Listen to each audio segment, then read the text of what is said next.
Jadi di KKP itu antropologi itu dibutuhkannya di posisi apa aja nih ceritanya?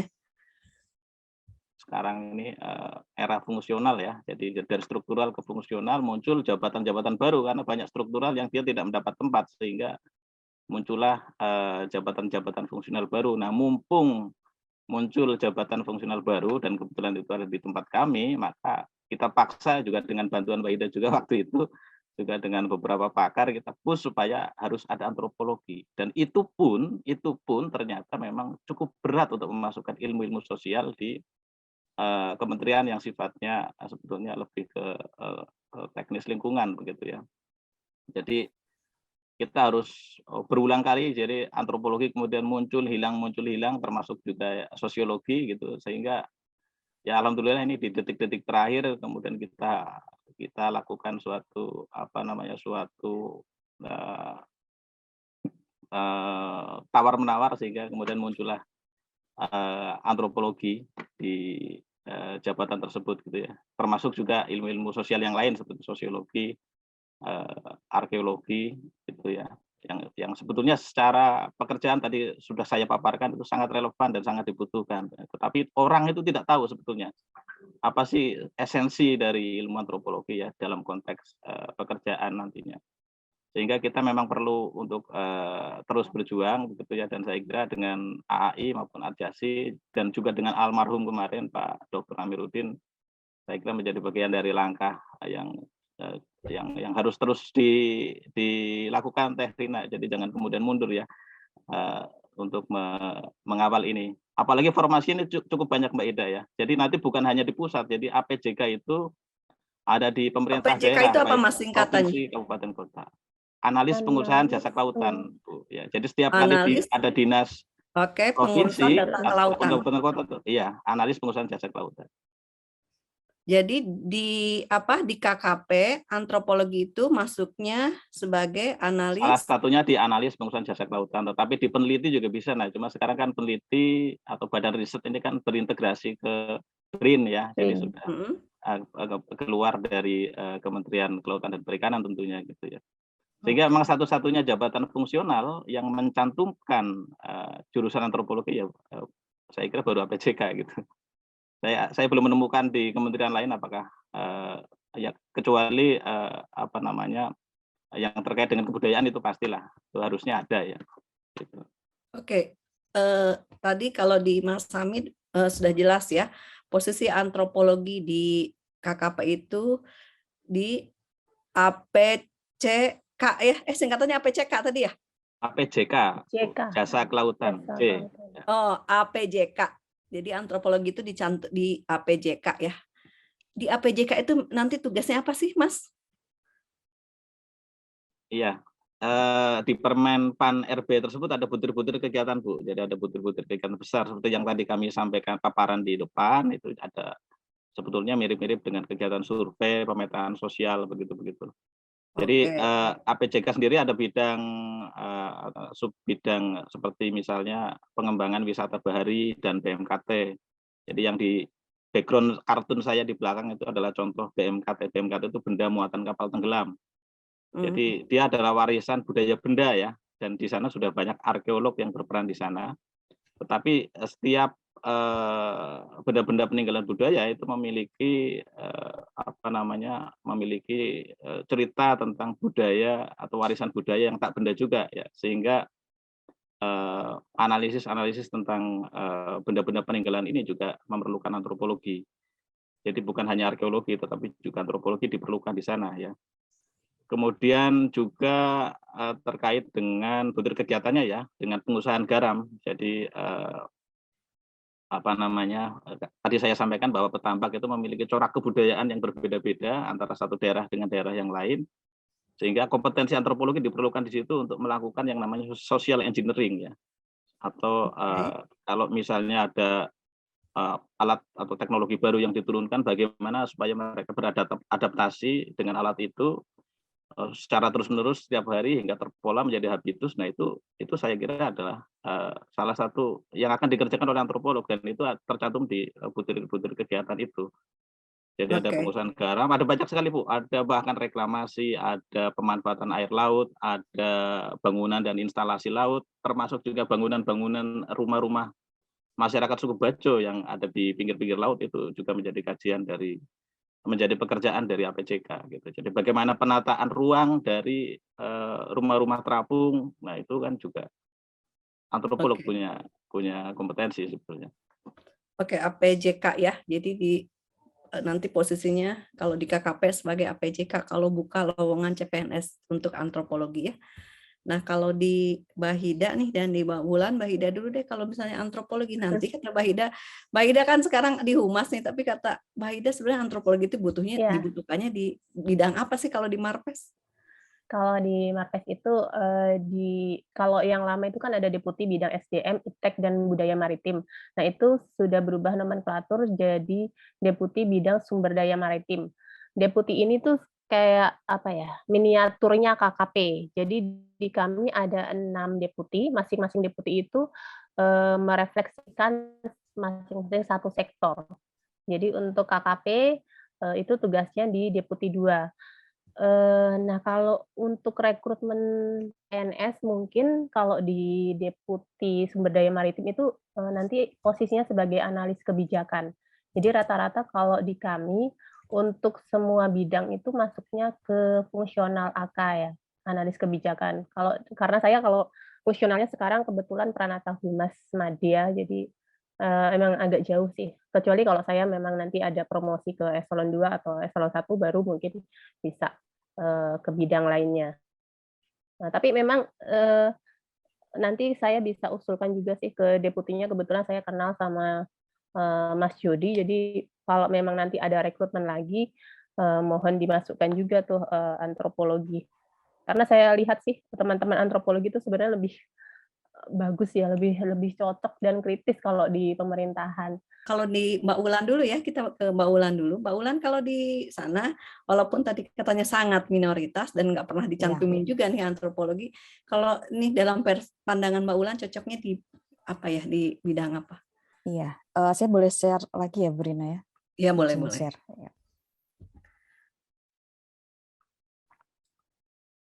Nah, kalau bicara kemudian antropologi sebenarnya tepat atau tidak, dan kalau tepat itu di mana, saya kira itu justru sangat strategis posisi antropologi kalau di Kementerian ATR ya. Kenapa? Karena kita itu seringkali kedodoran pada beberapa program prioritas di mana selalu persinggungannya adalah ketika berhadapan dengan masyarakat. Jadi kalau bicara ATR ini kan secara struktur dia tidak hanya di pusat, tetapi juga di semua kantor wilayah BPN yang ada di provinsi dan ada kantor pertanahan. Nah, itu bisa dibayangkan ada berapa puluh kantor di seluruh Indonesia yang itu tersebar dengan karakteristik persoalannya masing-masing. Nah, ada salah satu yang menurut saya sangat strategis, ada dua sebenarnya, terkait dengan ini. Jadi kita sebenarnya punya di Dirjen Penataan itu ada sub pemberdayaan ya, pemberdayaan masyarakat. Nah, saya kira ketika masuk ke pemberdayaan masyarakat, persoalan pemberdayaan masyarakat ini terutama program prioritas reforma agraria. Kalau di ATR kan dipahami bahwa reforma agraria pasca aset reform kemudian dilanjutkan akses reform.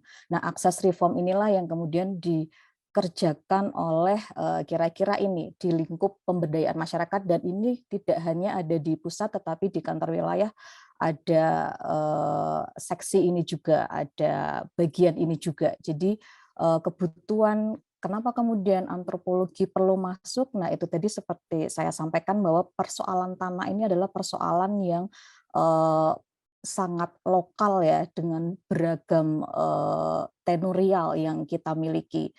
Nah, kenapa kemudian tadi saya menyebutkan ketika seringkali bersinggungan dengan masyarakat, program-program kita ini ada beberapa catatan yang agak kedodoran karena yaitu tadi kami seperti misalnya saya itu juga seringkali ketika ini ada program seperti ini, PTSL misalnya, pendaftaran tanah sistematis lengkap, dan ada masyarakat atau subjek yang menolak ketika tanahnya akan disertifikatkan.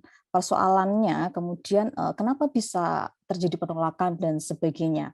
Nah, hal-hal seperti itu secara konsep, secara pendekatan keragaman, pemahaman, literasi tentang budaya lokal dan sebagainya itu tidak banyak digunakan atau istilahnya diadaptasi dalam model-model ini tadi, ketika model-model program yang di delivery kira-kira begitu. Jadi yang kemudian terjadi adalah seringkali, bukan hanya sering sih, tapi mungkin bisa dicari sendiri bahwa kemudian ada komplain dari masyarakat, ada catatan-catatan tentang program yang tidak bisa efektif sampai ke masyarakat karena itu tadi keragaman bentuk tenurial yang ada itu tidak disikapi kemudian karena semuanya kan bahasa-bahasa hukum yang dominan di kementerian ini, sehingga persoalan-persoalan yang sifatnya karakteristiknya sangat lokal seperti selain di penataan agraria kita juga ada Direktorat Tanah Komunal sebenarnya, dan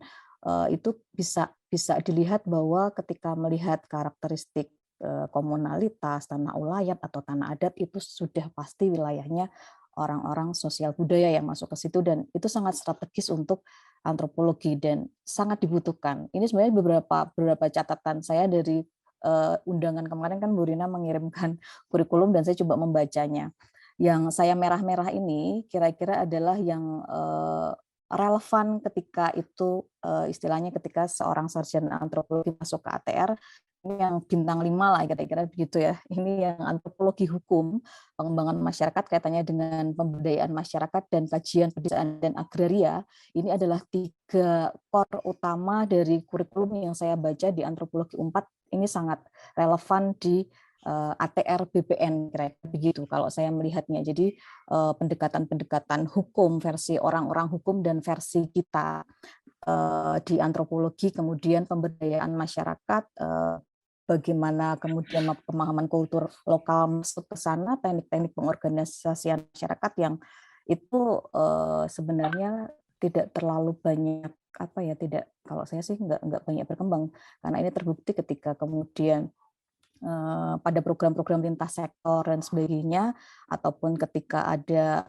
yang namanya bunyinya itu adalah PTS LPM misalnya, adalah pendaftaran tanah sistematis lengkap dengan partisipasi masyarakat. Nah, itu sudah problem gitu, konsep partisipasi masyarakatnya itu nanti agak unik juga yang disebut partisipasi di sini. Jadi hal-hal seperti itu saya kira kita bisa masuk, itu ranahnya orang-orang antropologi untuk bisa memberikan istilahnya berkontribusi pemikiran di sana, dan itu yang saya kira sangat strategis dengan adanya antropologi. Cuma sayang sekali ya itu tadi memang belum rasanya kok belum mendapatkan tempat yang seharusnya. Memang beberapa kali saya sendiri karena lingkupnya memang kalau di lingkup saya tidak seperti Mas Kamid dan Mbak Hida ya yang langsung ke pusat di sana sehingga kemudian tahu konstelasi di atas seperti apa,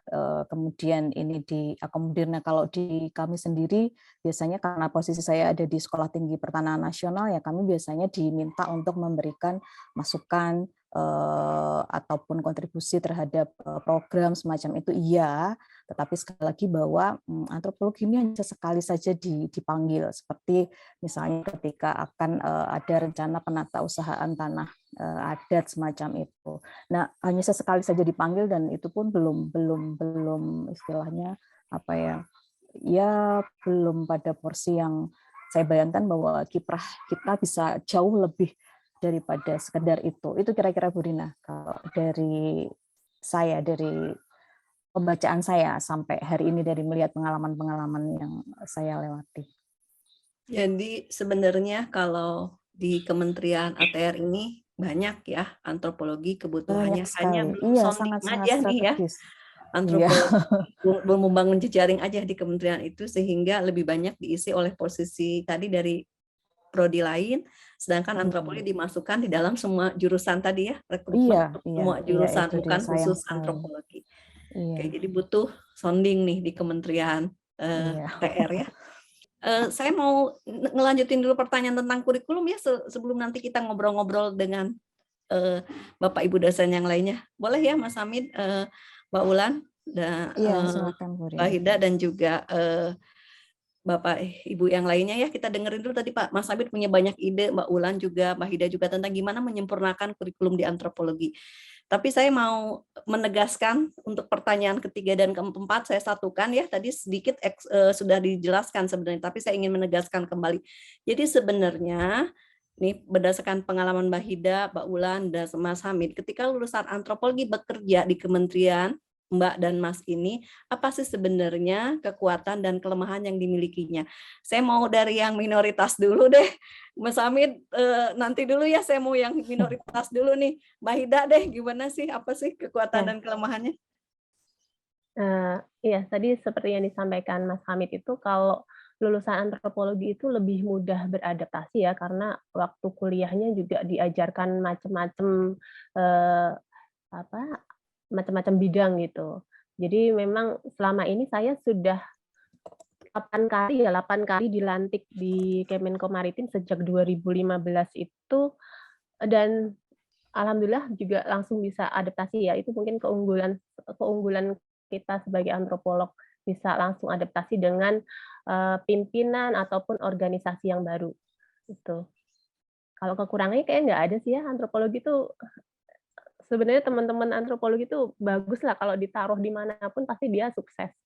Rata-rata teman-teman yang di Kemendikbud, ada banyak yang di Kemendikbud, bahkan suami salah satu staf saya itu juga lulusan antropologi UGM di Kemendikbud, lalu di Kemenparekraf itu ada beberapa juga, Kemensos, lalu di Bappenas juga ada. Itu, nah yang jadi PR tadi memang harus kita pikirkan bahwa setiap tahun ada formasi antropologi minimal 5 lah kalau untuk setiap KL ya. Karena kemarin yang di Bappenas itu waktu saya ikut juga itu hanya 1. Nah, itu mungkin nanti untuk ke depan kita bisa koordinasi dengan Biro Kepegawaian atau pejabat-pejabat yang mungkin kita kenal ya. Kalau saat ini Bapak Ibu kenal sama pejabat-pejabat tingginya, bisa kita sounding dari awal bahwa formasi antropologi itu sebaiknya selalu muncul di tiap tahun rekrutan PNS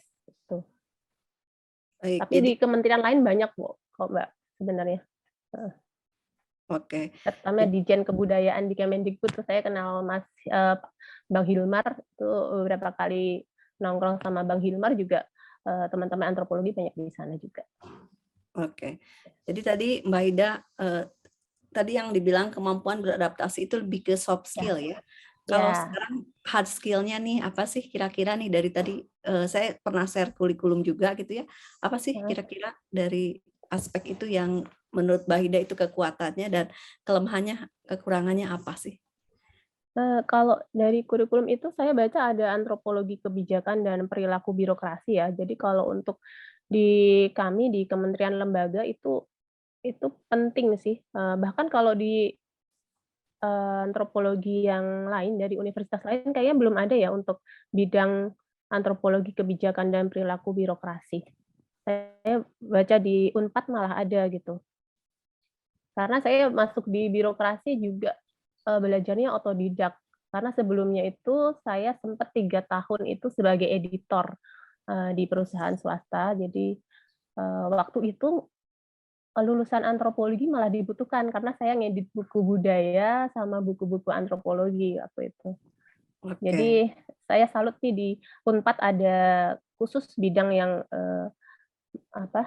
membahas soal kebijakan dan perilaku birokrasi. Oke, terima kasih Mbak Ida. Mbak Ulan silakan, tadi punya matriknya juga, boleh silakan. Sebentar, iya. Saya share lagi.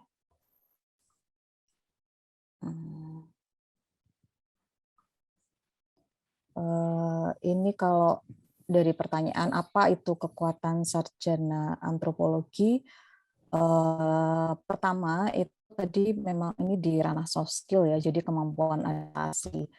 Karena memang kultur birokrasi ini berbeda sekali, jadi ketika saya masuk dulu juga, oh begini toh, masuk menjadi ibaratnya di birokrasi menjadi pegawai negeri itu seperti ini. Nah, hal-hal yang begini maksud saya untuk seorang sarjana antropologi saya kira satu hal yang mudah karena fleksibilitas dan sebagainya mereka sudah ditempa ketika di perkuliahan dengan bisa mempelajari ragam konteks sosial itu dia sudah paham dan memang harus beradaptasi secara cepat. Nah, yang kedua kalau keunggulannya yang ini saya kira satu poin yang tidak dimiliki oleh jurusan lain ya atau keilmuan lain itu adalah etnografi. Jadi kita itu di antropologi saya sendiri merasakan manfaatnya bagaimana ketika kita belajar etnografi, belajar menulis, kemampuan ini itu sangat mengabstraksikan, ini sangat dibutuhkan ketika di kementerian. Karena bagaimana ketika kita membuat misalnya praktis ya, karena sekali lagi ketika masuk ke kementerian ini akhirnya hal-hal yang teknis, yang praktikal gitu tuh harus kita kuasai dan menulis etnografi ya ibaratnya seperti jurnalistik ini dibutuhkan sendiri memegang publikasi juga menjadi salah satu ibaratnya ini sudah setiap hari saya lakukan. Jadi menjadi editor publikasi ataupun untuk kebutuhan jurnalistik itu rasanya para adik-adik kita di jurusan antropologi mereka kuat untuk etnografi ini. Jadi sudah terbiasalah menulis dengan baik dan kemampuan ini juga diakui juga oleh mereka dari jurusan lain karena kalau yang bagian nulis-nulis ini antropolog lah, ibaratnya maksudnya mereka yang background-nya pernah mengerjakan atau membuat atau menulis etnografi ini biasanya tulisannya bagus, smooth, semacam itu. Selanjutnya adalah kemampuan komunikasi dan analisis sosial. Nah ini yang tadi terkait dengan ketika kalau kita di antropologi kan sudah banyak diperkenalkan ini dan di kementerian ini menjadi kebutuhan atau istilahnya skill praktis juga yang selalu diperlukan dalam artian ketika delivery program dan sebagainya seperti tadi saya contohkan ketika akses reform dan sebagainya ini sangat penting dan ini keunggulan para sarjana antropologi ada di sini mereka sudah terbiasa lah untuk hal ini. Lalu juga penguasaan metode penelitian. Jadi pengalaman riset lapang di antropologi kan kita sudah diajarkan bagaimana sejak dini lah untuk melakukan penelitian, kemudian berinteraksi dengan masyarakat, bagaimana memulai pendekatan dan sebagainya dengan beragam kultur itu sudah terbiasa. Jadi ini saya kira poin-poin penting yang sudah dimiliki atau sudah melekat di keilmuan antropologi. Saya sendiri dulu merasakan bahwa hal-hal inilah yang saya kuasai dan itu yang memudahkan saya ketika saya harus benar-benar masuk ke satu bidang baru. Karena dulu background saya S1 tidak menekuni agraria dan mata kuliah agraria ketika itu kebetulan di jurusan antropologi belum ada, waktu itu hanya ada dialektika akses dan sumber daya alam yang kebetulan saya juga tidak mengambil mata kuliah itu. Sehingga ini luar biasa kedodoran ketika awal-awal harus masuk Kementerian ATR dan prediksi saya yang semula masuk ke Litbang, ketika ke Litbang kan otomatis semua bekal ini sudah saya miliki, tetapi ternyata saya tidak masuk ke Litbang sehingga harus benar-benar belajar cepat, beradaptasi cepat, belajar UUPA, Undang-Undang Pokok Agraria dan sebagainya dan itu adalah saya kira kalau adaptasi menjadi satu soft skill yang ini antropologi, sarjana antropologi pasti sudah punya. Kira-kira itu. Kalau kelemahannya sekali lagi mungkin harus dipahami sepenuhnya ketika masuk ke kementerian, apalagi ketika di awal-awal ya, itu kebutuhan yang apa ya istilahnya, kebutuhannya itu sangat teknis. Jadi semacam saya juga harus belajar budgeting di sana karena harus membuat TOR program dan sebagainya. Nah ini jujur saya buta untuk budgeting dan sebagainya. Nah ini nggak tahu di kurikulum apakah akan diperkenalkan atau tidak. Jadi budgeting dasar menyusun ketika dalam satu kegiatan, kemudian ada anggarannya. Nah itu ternyata harus masuk ke situ juga bidang pekerjaan ini. Saya juga oke ini adalah hal baru. Selain budgeting juga tadi spasial di agraria tata ruang itu kita banyak sekali menggunakan peta, membaca peta dan kebutuhan mapping pemetaan dasar itu diajarkan dulu ketika saya di S1 antropologi. Jadi saya buta juga ketika teman-teman bisa ArcGIS, bisa membaca peta, saya malah apa istilahnya orientasi untuk hal-hal yang sifatnya spasial ini lemah sekali. Nah, mungkin ini yang nanti perlu diperkuat lagi. Jadi bagaimana antropologi geospasial itu ternyata memang dibutuhkan membaca peta, kalaupun tidak bisa membuat peta, paling tidak membaca peta ataupun bisa membuat peta sosial, karena itu ternyata sangat dibutuhkan. Dan semakin ke sini, terutama untuk ATR ya, ini pemetaan tematik itu benar-benar mereka ada di ketika apa ya istilahnya, dia ada menjadi prioritas. Jadi semuanya dibuat mapping, semuanya dipetakan sehingga ketika disosialisasikan ke masyarakat misalnya atau disampaikan progresnya dengan mapping, dengan peta itu lebih mudah terbaca. Dan rata-rata begitu. Misalnya dengan penguasaan P4T ya, kita biasanya seperti itu, pemilikan, penguasaan, penggunaan, pemanfaatan tanah itu semua dengan berbasis map, berbasis peta, berbasis spasial. Jadi mau tidak mau memang ini antropologi harus mulai literate dengan urusan-urusan spasial, urusan-urusan keruangan, urusan-urusan itu tadi bidang-bidang.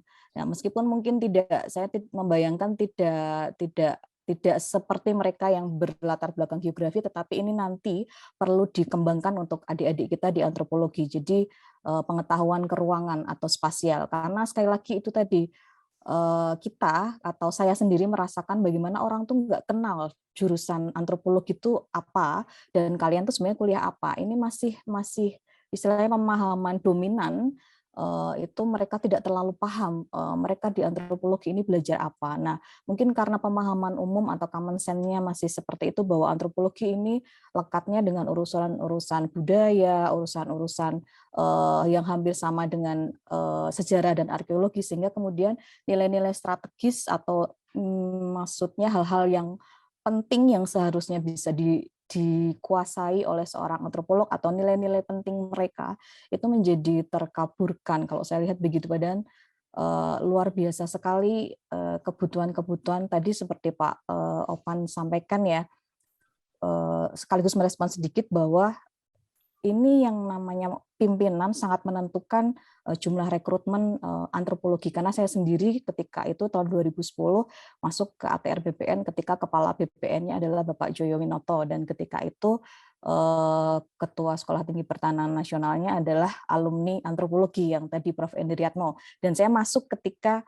beliau-beliau ini ada di sana. Jadi warna-warna pimpinan di atas itu memang sangat menentukan ruang-ruang atau peluang-peluang bagaimana kemudian sarjana antropologi ataupun pemahaman-pemahaman antropologi itu bisa diadaptasi di birokrasi. Itu karena sekali lagi ATR BPN ini memang core-nya adalah pendaftaran tanah, sehingga kemudian itu menjadi satu argumen yang masih digunakan bahwa yang terpenting di sana adalah pengetahuan berbasis hukum dan berbasis pengukuran spasial, geodesi semacam itu. Itu kira-kira Bu Rina kalau dari saya. Oke, makasih Mbak Hida. Nah, tadi lagi ngomong-ngomong masalah spasial, tadi juga Mas Hamid berkali-kali bilang ya, bahwa antropologi itu perlu katanya yang namanya apa? Geospasial antropologi. Tadi Mas Hamid bilangnya gitu ya. Mas Hamid boleh nggak lebih spesifik dijelaskan apa sih geospasial antropologi itu? Materi apa sih yang harus diberikan di situ gitu? Dan itu bentuknya seperti apa kurang lebih Mas Hamid?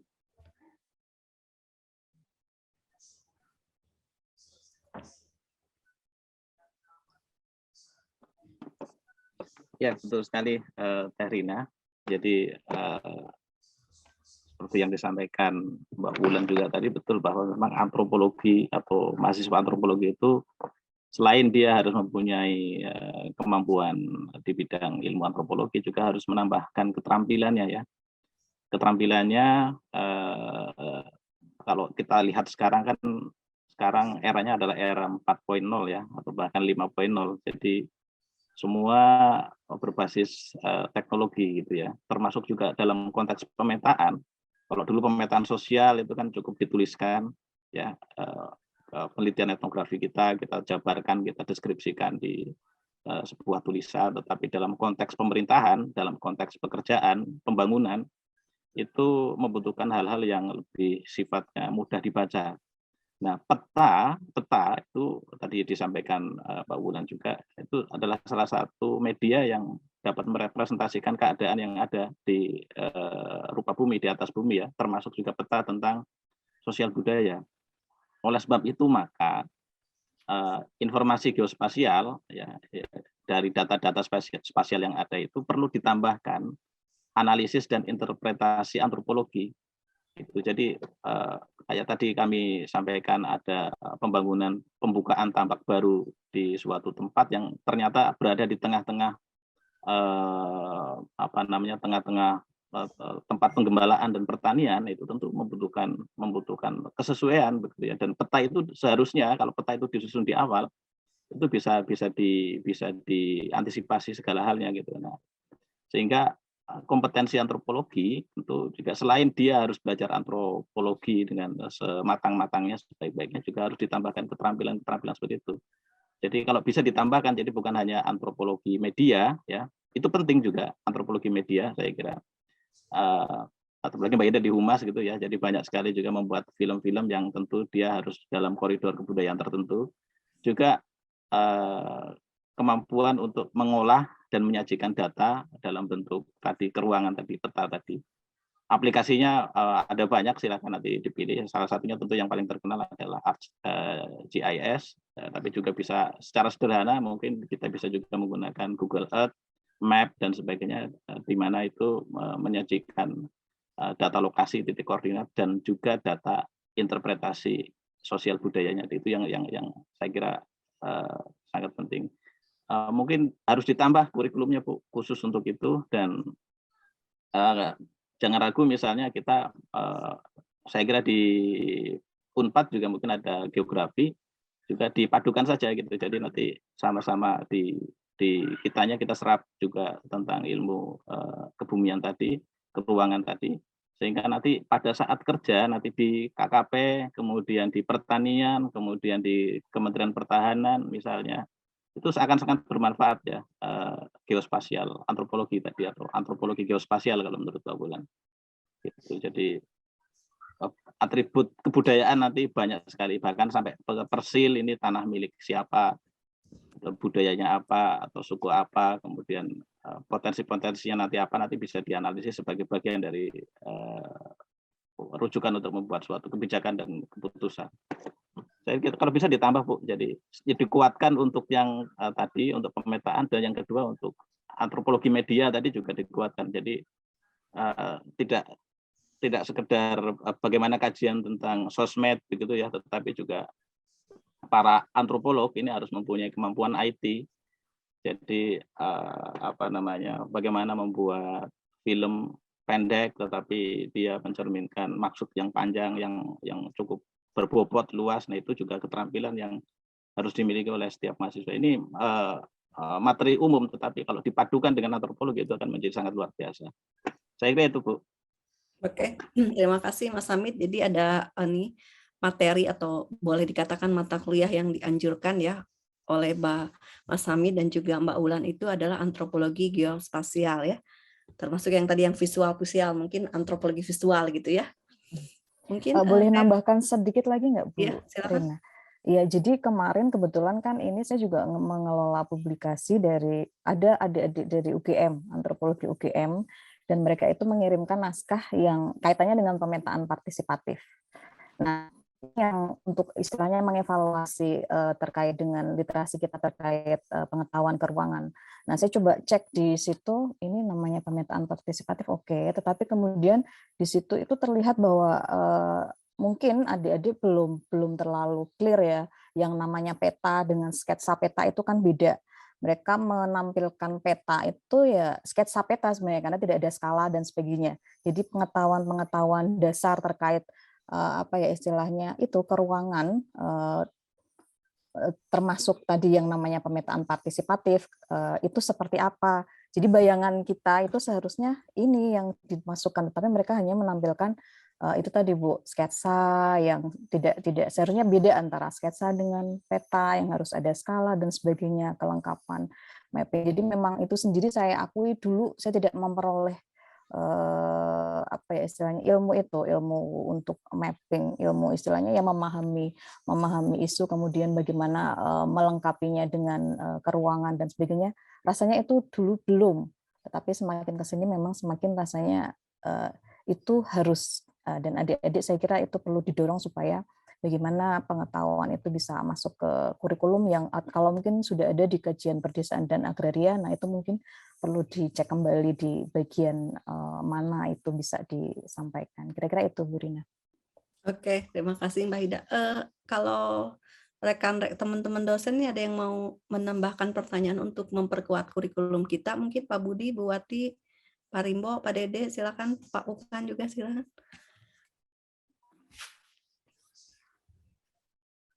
Bu Rina, ya. Saya kira setelah mendengarkan paparan dari Pak Baihaqi, Bu Hida, Bu Wulan, saya kira banyak sekali informasi yang penting untuk kita bisa mengembangkan kurikulum kita yang bukan sekadar berprinsip link and match atau seperti itu, tetapi memang ada isu-isu yang berkembang yang menuntut kita untuk menyesuaikan tanpa harus mengubah apa yang menurut antropologi penting. Tetapi tadi misalnya tentang seperti tadi Bu Rina sebutkan bahwa di kita juga ada dosen yang punya keahlian dalam konteks perdesaan dan agraria. Mungkin ke depan juga kita mempertimbangkan materi seperti itu. Jadi ada mengkombinasikan antara pandangan Menara Gading dengan empirik, gitu ya, kira-kira seperti itu. Kalau saya sih mengucapkan terima kasih kepada Bu Wulan, Pak Baihaqi, dan Bu Hida ya, memberikan insight. Tentunya ini akan memperkaya apa yang telah kita miliki. Tadi mungkin juga Prof. Opan menyampaikan berbagai hal. Ya, kita punya pengalaman itu, tetapi tentunya juga sangat memerlukan masukan dari terutama di kalangan birokrasi. Tadi ada yang menyebutkan berhijrah ke birokrasi ya. Memang banyak antropolog yang mungkin bukan tidak mau, tetapi karena tidak mendapat informasi yang benar. Atur nuhun. Baik, terima kasih Pak Budi. Mungkin yang lain ada yang mau ditambahkan atau ada yang mau ditanyakan ya terkait materi-materi yang harus ditambahkan tadi. Saya sedikit ya Bu Rina. Iya boleh Bu Wati. Untuk Pak Hamid, Bu Hida dan Bu Wulan, terima kasih sekali atas paparannya. Membuat saya jadi bangga menjadi antropolog ya, dan optimis rasa-rasanya menjadi antropolog ke depan. Karena ternyata di luar sana masih banyak orang yang sadar dan tahu betul bahwa antropologi dibutuhkan. Dan ini menjadi cambuk sekali untuk kita memberi makanan ya yang baik untuk mahasiswa supaya nanti di luar sana tahu persis apa yang mereka harus lakukan. Dan juga ikut bangga karena tadi dikatakan oleh Bu Wulan, oleh Bu Hida bahwa Prof. Endriatmo juga Pak Baihaqi yang menjadi gurunya, dan itu juga alumni di kami ya, S1-nya Pak Mas Amo, itu kita manggilnya Mas Amo, itu ada di kita. Ya mudah-mudahan beliau sehat dan mungkin suatu hari bisa kita melakukan webinar dan bekerja sama.